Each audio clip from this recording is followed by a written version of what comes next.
తాకట్లో ఉన్న మీ బంగారాన్ని విడిపించి ఆ రోజు ఆన్లైన్ రేటుకి కొంటాం. Sharma gold company.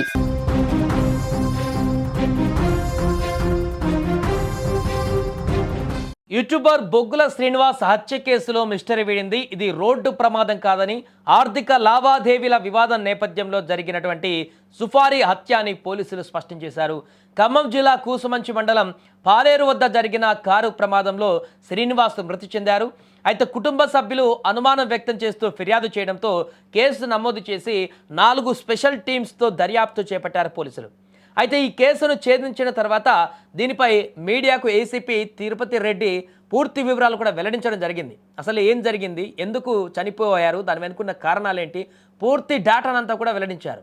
శ్రీనివాస్కు బొగ్గుల బీబీక్యూ పేరుతో జీఎస్టీ లైసెన్స్ ఉంది. ఈ కేసులో ప్రధాన నిందితుడు వేణుమాధవ్ రెడ్డి, శ్రీనివాస్ ఇద్దరు సిల్వర్ జూబ్లీ కాలేజీలో చదువుకున్నారు.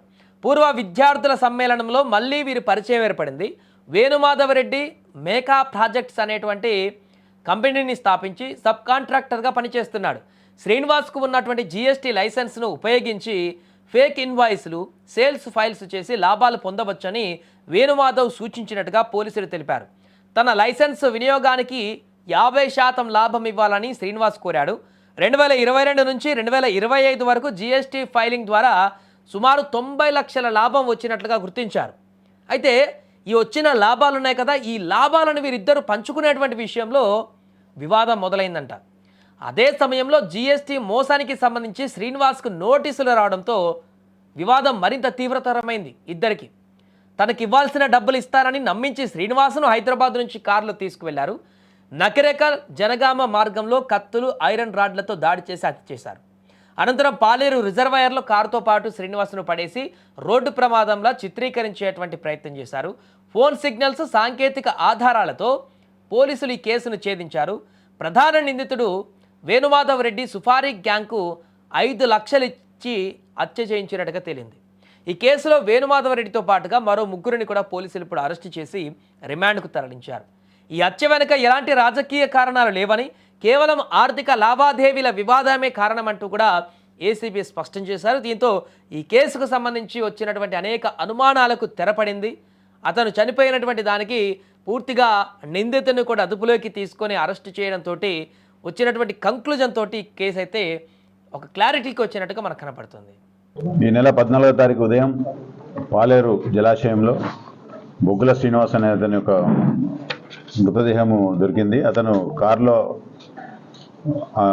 పాలేరు కెనాల్లో పడుతుండగా అక్కడ చేపలు పట్టే వాళ్ళు చూసి ఇమీడియట్ పోయి ఆ కారులోంచి బాడీని బయటికి తీసిండ్రు. తర్వాత కారును కూడా బయటికి తీసిండ్రు. తర్వాత అతన్ని బొగ్గుల శ్రీనివాస్గా ఐడెంటిఫై చేయడం జరిగింది. తర్వాత తెల్లారి అతని బ్రదర్ వచ్చి మన కూసుమంచి పోలీస్ స్టేషన్లో కంప్లైంట్ ఇస్తే దాని మీద 302 కేసుగా రిజిస్టర్ చేయడం జరిగింది.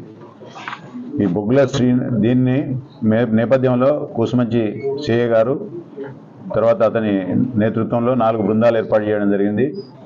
ఎస్ఐ కూసుమంచి, ఎస్ఐ తిరుమలపాలెం జగదీష్, దివ్య, తర్వాత సంతోష్, ఈ 4 4 టీమ్స్ దర్యాప్తు బృందాలు చేసి దర్యాప్తు చేపట్టగా దీంట్లో మనకు ఇతనితో పాటు సిల్వర్ జూబ్లీ, బొగ్గుల శ్రీనివాస్ది సిల్వర్ జూబ్లీ కాలేజు కర్నూలు జిల్లా, అక్కడనే ఇతనితో పాటు చదువుకున్నటువంటి వేణుమాధవ్ రెడ్డి అని చెప్పి తన జూనియర్ సేమ్ కాలేజీలో చదువుకున్నారు. వీళ్ళిద్దరు కూడా బిజినెస్ పార్ట్నర్స్. అంటే ఇతని బొగ్గుల శ్రీనివాస్ ఒకటి బొగ్గుల బీబీక్యూ అనే ఒక ఫర్మ్ ఓపెన్ చేయడం జరిగింది. ఆల్రెడీ వేణుమాధవ్ రెడ్డికి మేకా ప్రాజెక్ట్స్ అని చెప్పి ఒక ఫర్మ్ ఉంది. ఇతను ఆల్రెడీ సోలార్ ప్యానల్స్ బిజినెస్ చేస్తాడు. దీంట్లో భాగంగా జీఎస్టీలో ఈ షెల్ కంపెనీ అంటే బొగ్గుల శ్రీనివాస్ ఒక షెల్ కంపెనీ ఏర్పాటు చేసిండు. దాంట్లో ఈ ట్రాన్సాక్షన్ చేసిన తర్వాత జీఎస్టీ దాదాపు ఒక 90 లక్షల రూపాయలు లాభం వచ్చింది. దానికి ఈ 90 లక్షల రూపాయల లాభాన్ని పంచుకోవడంలో అంటే బొగ్గుల శ్రీనివాస్కు ఇవ్వలేదు ఇతను.